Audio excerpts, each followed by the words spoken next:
ikinamico.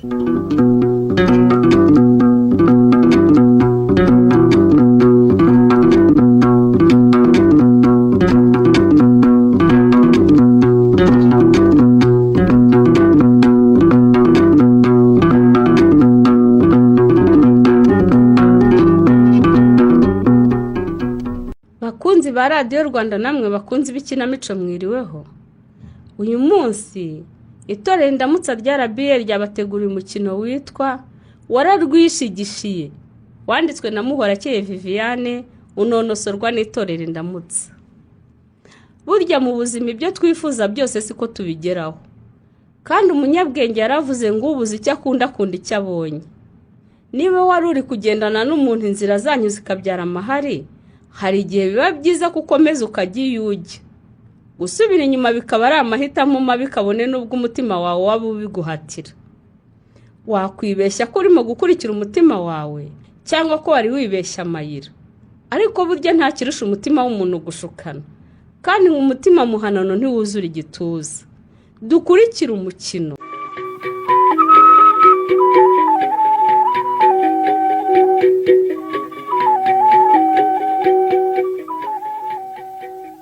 Nyabye, ubwo singufashe? Mama kwi ni mwebwe muraho ariko uraho neza Nyabye, heza kuzwe iteka ryose.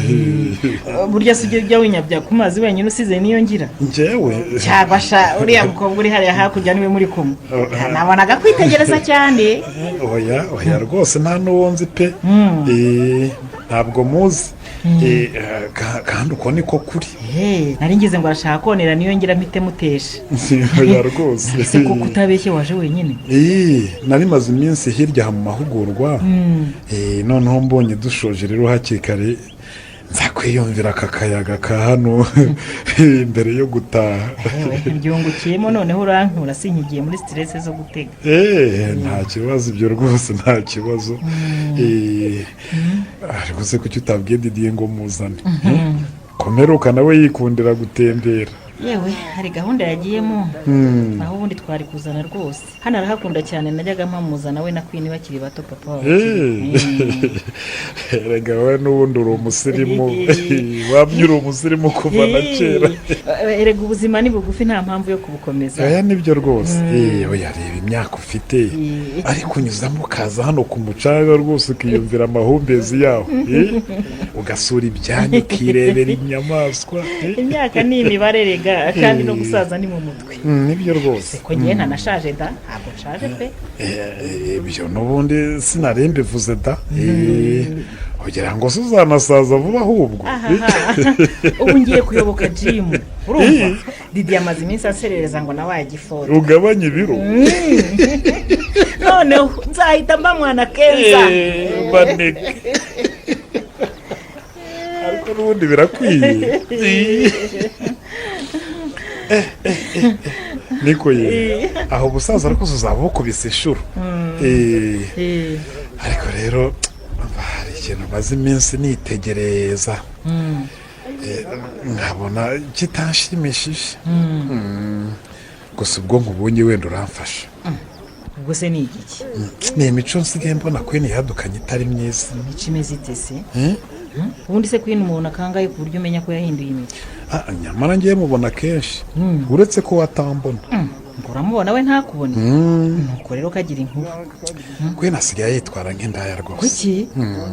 Rwose umbabarira ijambo nkoresheje, ariko njyewe niko mbibona rwose. Ariko Nyabyi, koko urumva ibintu umbwira? Kuki koko abana bo umutacyubaha bakuru? So kukubahuka rwose mubyeyi, ahubwo ndagira ngo hano umukobwa we bigishoboka. Kuki? Ibi narimo rwose mbona bishobora kuzamugeza ahantu hatari heza, ahantu habi. Ariko ari mu biki? Queen ko nzi ko ameze neza mu rugo rwe. Ibyo uvuga rero yewe ntabwo mbyumva rwose. Sinzi byari hari hoteli yegeranye n'ibiro byacu. Maze kubona Queen azamo kandi kenshi. Nyeka rero ko abafite abagabo baba bagiye guhurirayo. Ariko Nyabye, uzi ko narinze kujijutse none se ugiye muri hoteli wese abagiye kureba abagabo cyangwa abagore? nyamara ibyo mvuze ngewe mbikubwiye kubera ko mbizi ukuntu aba yambaye n'uburyo aba agenda akebaguza areba hirya no hino nk'umuntu ugenda yihishahisha simpamya ko ibyo abajima bari bizima. gezaho nyabye Queen si igitambambuga nahozaho ijisho ni mukuru kandi aratekereza neza azi ikibi n'ikiza. Niba nta kindi ufite wambwira komeza gahunda zawe nanjye ndikambonera nk'umugabo. Mara ushatse wafata ihene igihebera akagenda ibyaba mu bimenyekanya agasenye ntibyaguheshema mu bandi babyeyi. Queen se yaba yariboneye undi mugabo ufite agafaranga ati ubonye ibyo uvuga byaba ari byakava kuri iriya cakarafu. Yewe ndaza kumuhamagara mubaze neza. Ubwo se nawe urabishyigikiye cyane niba na ngombwa nzamufasha ave kuri iriya mutindi yisangira uwo mugozi. Rwose urwo rwose yazanarwamo ndomewe.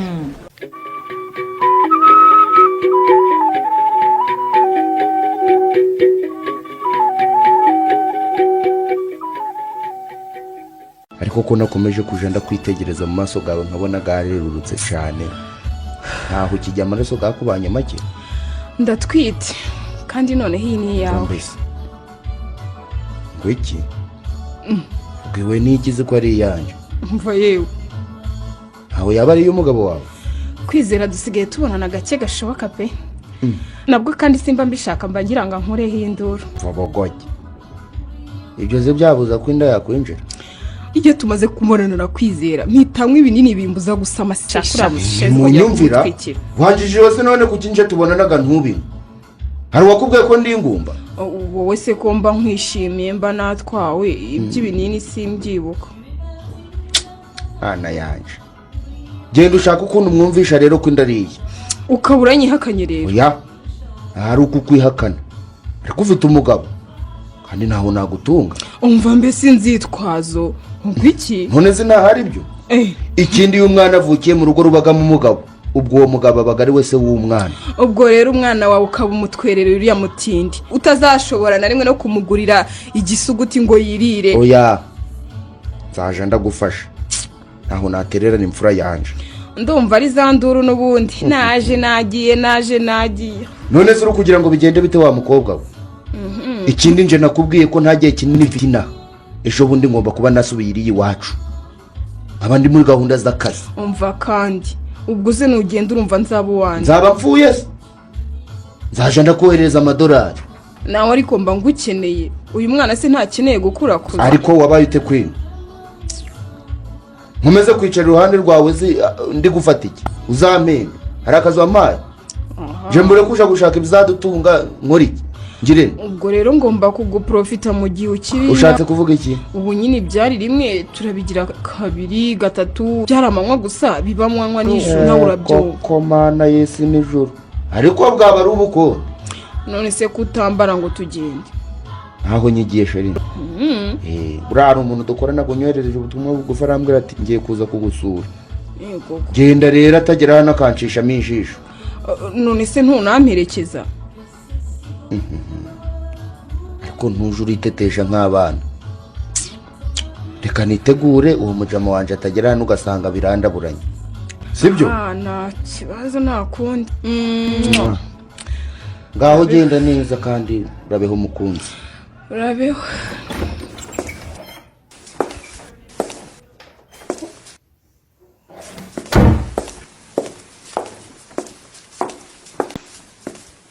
Ubu singufashe ariko Kwize urakora iki hano?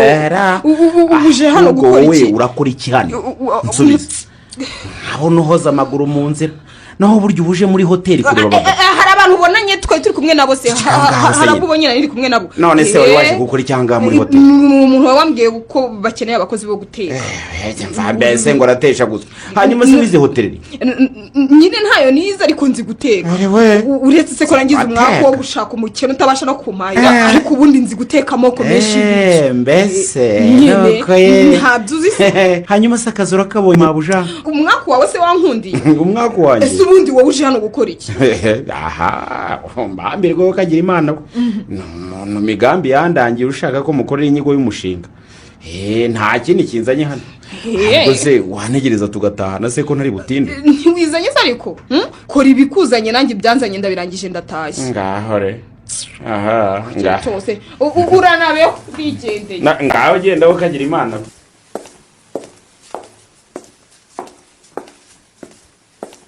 ntuye abateye aturuka he koko yibaze nk'iyo mba atazaraba amperekeje mana yanjye